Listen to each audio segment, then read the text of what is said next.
Foli ani tandoli an b'o di an filɛbaga bɛɛ lajɛlen ma Mali kɔnɔ ani Mali kɔ kan.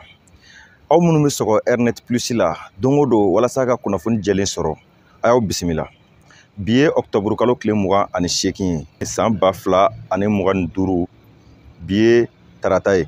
An balimaw kunnafoni damadama b'an bolo bi an b'a fɛ ka aw bɔ minnu kalama.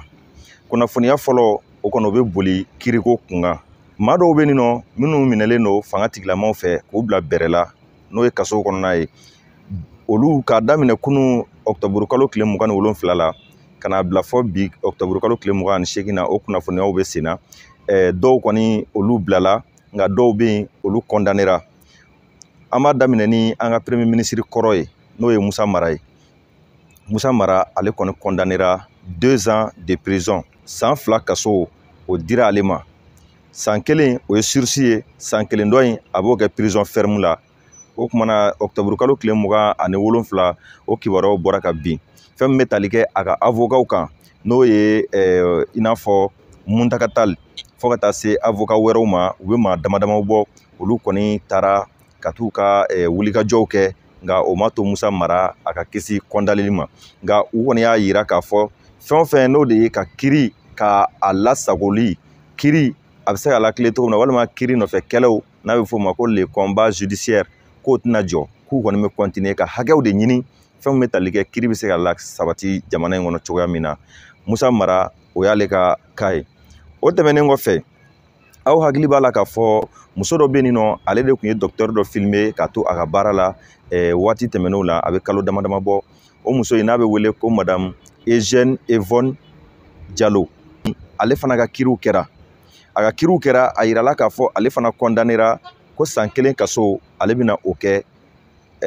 san 1 kaso a b'o kɛ wa a bɛ tila ka amende sara ni o ye $1 ɲɔgɔn ye. O kumana madame Eugène Yvonne Diallo ale fana condamnera parce que ale ye maa ye maa min de tun ye docteur dɔ to docteurso kɔnɔ a y'a ka a dusu kasila muso in a dusu kun kasilen don ni docteur in ka kɛwalew ye a y'a filmer k'a publier a ka page sanfɛ o de y'a to ni kiiri ye ale nɔ minɛ. O kumana ale fana condamnera san 1 a bɛn'o kɛ kaso la wa k'a bɛ $1 fana sara o ni a nɔfɛ buruburumisɛnninw yɔrɔ kiiri filɛ nin ye a ko ka ca n'i minɛra ko wɛrɛw bɛ yen minnu bɛ da i kunna ni olu tɔw ye misɛgɛw ye nin y'a bakurubaw ye. O tɛmɛnen kɔfɛ ka bɔ yen Tayiruba aw caman bɛ yen nɔ aw bɛ Tayiruba dɔn ale fana kun minɛlen don. Tayiruba ale fana bilala ka bɔ kaso la ka bɛn ni octobre kalo in tile 28 don in ma. Tayiruba fana ale kun minɛra fɛn min bɛ pôle de la lutte contre cybercriminalité ale fana kun minɛra olu fɛ ka sabu kɛ k'a fɔ ale fana kun minɛra ni sababu min ye o de ye k'a fɔ k'a kun ye nenini de kɛ a ka video dɔw kɔnɔna la. Donc Tayiruba ale fana kun nɔ minɛlen don a yirala k'a fɔ peine mun ni o kun dilen don ale ma k'a y'a ka peine purger o kɔrɔ ye c'est à dire ɲangili bere mun dalen don a kunna ale ye o ɲangili bere in kɔni ale ye o waatiw kɛ ka ban. Donc yafa kɛra ale ma ale bilala ka bɛn bi octobre kalo tile 28 ma. Fɛn min bɛ tali kɛ an ka jamana an confrontelen don problème ba mun na bi ni o ye carburant ko problème ye. Bɛɛ lajɛlen b'a kalama bi Bamakɔ kɔnɔ ani an ka jamana yɔrɔ wɛrɛ dɔw bɛ yen nɔ carburant ko gɛlɛyaba de bɛ yen gasoil ni essence an balimaw halisa i b'a ye k'a fɔ carburant ko in a kɛlen don halisa i n'a fɔ bɛrɛ t'a ni courant ko ni ɲɔgɔn cɛ sa nka a fana tɛ ka sɔn banni ma. Nka faamaw ka wulikajɔ u kɔni bɛ to ka carburant kɔni escorter ka bɔ n'a ye a taa yɔrɔ la ka na n'a ye fɔ Mali kɔnɔ yan. Octobre kalo tile 27 in citerne donna a cayara a tun bɛ maa caman kɔnɔ k'a fɔ bi octobre kalo tile 28 k'an bɛna sɔrɔ nɔgɔya la nka nɔgɔyaba ma ye a ko la fɔlɔ dɛ. Carburant dɔw bɛ ka sɔrɔ nka dɔw kɔni bɛ halisa aran kɔni bɛ jɔ a bɛ kilomɛtiri bɔ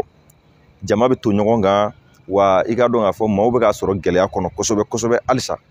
A man d'an ye ka nin kunnafoni ninnu yɛrɛ di kosɛbɛ ka sabu kɛ dugudenw ni tɔɔrɔlen don kosɛbɛ carburant ko in na.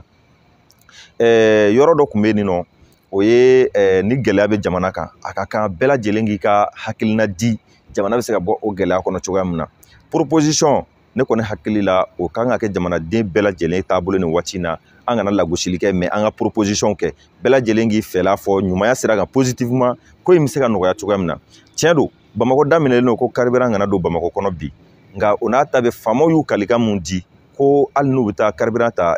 cuillère de la ka don n'a ye Mali kɔnɔ k'u b'a kɛ wa u b'o kalikan in de kan wa an ɲɛ b'a la k'a fɔ ko carburant fana bɛ sira la ka na wa kuma bɛɛ dɔ bɛ don mɛ n'a sera Bamakɔ kɔnɔ yan sisan i b'a ye k'a fɔ gɛlɛya dɔw de bɛ yen o gɛlɛya ninnu ye mun ye carburant tayɔrɔ la jama bɛ to ɲɔgɔn kan fo ka taa fɔ an tora ɲɔgɔn kan maaw bɛ si aran na maaw bɛ tile aran na denbayatigiw ani hali minnu yɛrɛ b'u kelen na ni denbaya t'u bolo nka a bɛɛ ye degun de ye a bɛ ka kɛ problème ye ka baarako gɛlɛya déplacement kɔni mana gɛlɛya o ye baarako de gɛlɛyalen o tuma na sisan fɛn min ye proposition ye an nana jateminɛ k'a fɔ n'i taara carburant diyɔrɔw la distribution kɛyɔrɔw la ne yɛrɛ mun filɛ nin ye ne ye a expérience vécu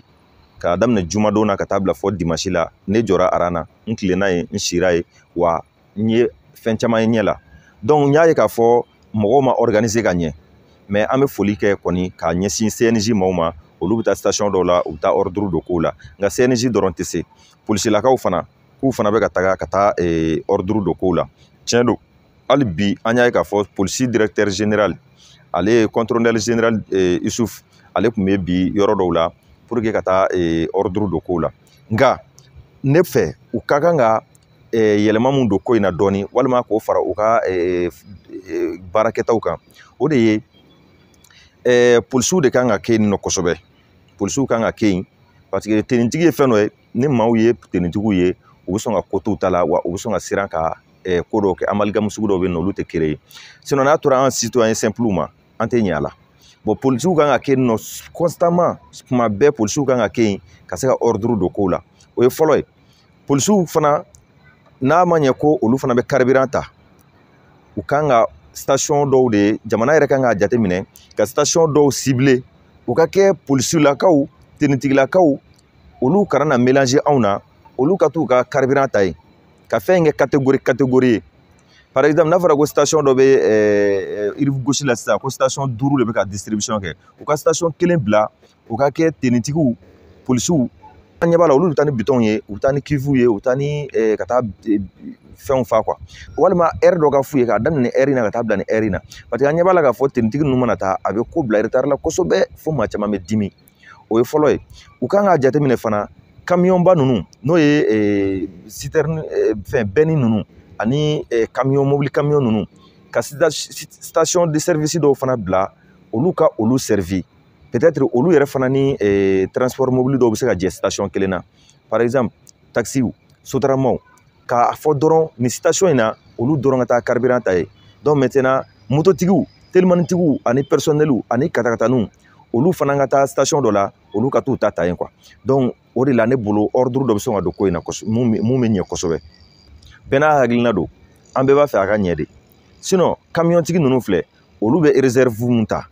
n'olu jɔra pour que olu ka se ka caman sɔrɔ a kuma ka ca a bɛ temps mun ci c'est pas petit taximaniw ni mobilitigiw ni anw mototigiw n'a fɔra an bɛɛ ka doroko ɲɔgɔn na station kelen na i b'a ye kuma bɛɛ gɛlɛyaw de bɛ yen nɔ o kuma na ni faamaw kun sera ka jateminɛ kɛ ka fɛn départager k'an bɔ ɲɔgɔn na cogoya dɔ la ka station ciblé k'a yira k'a fɔ a bɛ ka di yan fɛ mais nin station in ka bila uniquement kamiyɔntigiw bɛnniw ni mobilitigiw olu ka taa essence ta ye ne kɔni bolo o fana ye proposition dɔ ye mun bɛ se ka ɲɛ kosɛbɛ sinon mototigiw tɛ k'a sɔrɔ bon o ye kelen tuguni bitɔntigiw a kun fɔra an bɛɛ ɲɛna yan nɔ k'a tɛ ka kɛ bitɔn kɔnɔ ko essence tɛ kɛ bitɔn kɔnɔ groupe bɛ mɔgɔ minnu bolo n'u ka groupe plantélen don n'u tɛ se ka ta ka taa n'a ye olu tora kasi la o wagati an bɛ taa ni bitɔn ye u tun b'a fɔ k'a tɛ kɛ bitɔn kɔnɔ mais bi an ɲɛ b'a la bitɔntigiw bɛ ka taa station la olu fana bɛ taa aran jɔ ko n'a ma kɛ olu kunna k'a tɛ kɛ mototigiw kunna o fana bɛ ka kɛ balan dɔ ye a bɛ ka kɛ blocage ye parce que bitɔn bɛ mɔgɔ caman bɛ yen nɔ u ka motow dɛsɛra pewu bolifɛnw yɛrɛ jɔra pewu fɔ yɔrɔ jan fɛ u tɛ se ka bolifɛn ninnu ta ka taa n'a ye station na forcément fo olu ka taa n'u ka bitɔn de ye bon n'olu taara ni bitɔn ye olu fana tɛ sɔn cogo si la k'a fɔ k'a kana k'olu kunna o ani groupe bɛ minnu bolo forcément fo ka taa ni bitɔn de ye bon n'olu tagara olu bɛ don ni bitɔn ye facilement mais o y'a sɔrɔ mototigi dɔ jɔlen bɛ aran na fɔ yɔrɔ jan fɛ ale tɛna se ka moto in bila ka se k'a pan mɔgɔ tɔw kunna ka na cogo si la parce que bitɔn t'ale bolo yen o fana ye gɛlɛya dɔ ye an balimaw ni gɛlɛyabaw de bɛ yen bi carburant ko la mais an ɲɛ b'a la k'a fɔ faamaw kɔni bɛ wuli ka jɔ la u bɛ wuli ka jɔ la cogo min na ko in bɛ se ka ɲɛ cogo o cogo u bɛ wuli ka jɔ la kibaruya dama dama tun b'an bolo k'a di aw ma bi tarata octobre kalo tile 28 an y'o de fɔ tout le temps a y'aw sɔgɔlen to Airnet Plus la ni aw ye video sɔrɔ a y'a partager a ka video a k'a like wa a ka commentaire bila a bɛ se ka hakilina fana di hakilina diyɔrɔ la ni an bɛ se ka mun jaabi an b'o jaabi n'an tɛ se ka mun jaabi donc an bɛ o bila ten